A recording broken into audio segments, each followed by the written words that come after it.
Obviously, people are obsessed with the 2016 race, who will be the Democratic candidate, who will be the Republican candidate. Some interesting developments on the Democratic side I wanted to share with you this week. First of all, Hillary Clinton, as everybody knows, is considered the overwhelming odds-on favorite. No votes have been cast, nor will they be cast for some time, but she is nonetheless considered the odds-on favorite. There are people who are considering running against her, however, and there's something I think that unifies or brings all the people considering or being touted as candidates to run against her together. And that is an oppositional stand to Wall Street, a willingness to stand up to Wall Street, criticize Wall Street, and insist that Wall Street needs to be reined in. Now, who are these people that we're talking about? Well, one is Bernie Sanders, who's exploring entering the race. He's also indicated he might not if there's not enough popular support, but he's seriously been exploring the issue. Now, Bernie Sanders, so we've had him on the program. We love him.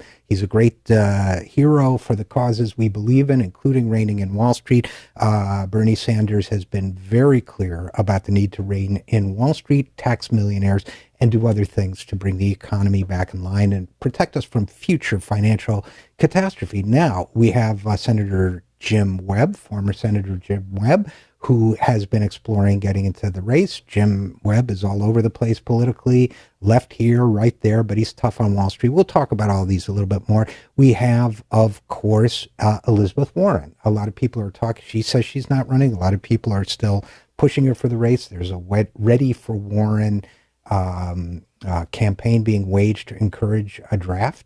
Now, Elizabeth Warren, of course, is best known as the voice of what has come to be called the Warren wing of the Democratic Party, the wing which wants to rein in Wall Street's horrific over control of the economy and the political process. And, of course, we love her, too. So, Hillary Clinton, however, has remained silent on the issue of Wall Street, especially in terms of criticizing Wall Street behavior. She has been rather muted. Now, let's talk about these different candidates for a second. On a swing through Iowa last week, Martin O'Malley, who is also clearly getting ready to throw his hat into the ring. He is the former governor of Maryland. He said, quote, "We must not allow another Wall Street meltdown to bring down hardworking families." He's called for reinstating Glass-Steagall, which puts a wall between our money and the money they want to gamble with.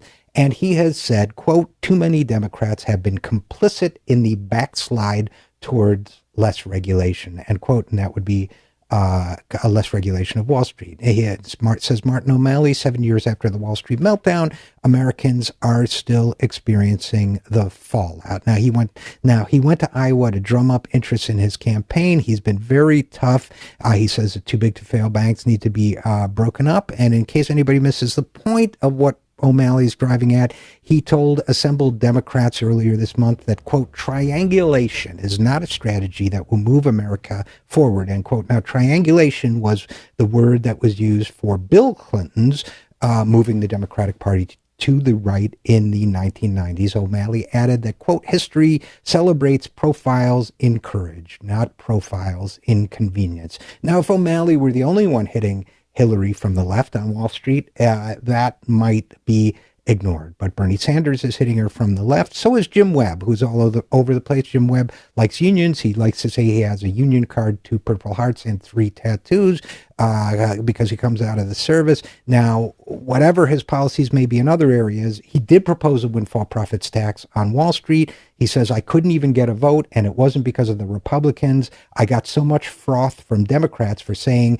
that any vote like that was going to screw up fundraising." Now, what do we do what does she do when the leading Democratic candidate, undeclared but clearly candidate, does not speak up on this issue, and all 4 of these potential candidates are standing very much upright on it? Well, that's a question we'll have to pose collectively to the Hillary Clinton campaign, because my personal belief is that if she remains silent on Wall Street, as tempting as that will be for fundraising purposes and given her own connections there, it will hurt her in the primaries if she has a tough contender, and certainly in the general, because there's one thing we've learned about Republicans, they have absolutely no shame. They are totally prostituted out to Wall Street, yet will run to her left on this issue, at least rhetorically, and that will hurt her. Make no mistake about that. They will run. Now, speaking of Republicans running to the left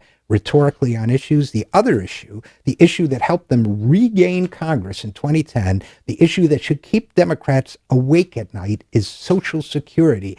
After having built enormous trust with the public on the issue of Social Security, Democrats lost the issue after Obama kept talking about a grand bargain to cut it.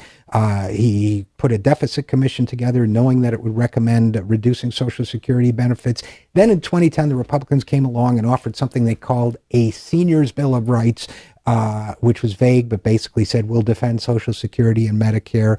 Democrats lost their polling advantage on this. They lost the trust of the public. That helped them get hammered. Now, virtually all of the Democrats in the Senate voted this week to expand Social Security. If Hillary Clinton does not come out charging on this issue, saying that she too believes we must expand Social Security's benefits and refuse to cut it, she will also suffer in the primaries, possibly, but in the general election, definitely. A heads up for Democrats. I'm Richard RJ Eskow, and this is The Zero Hour.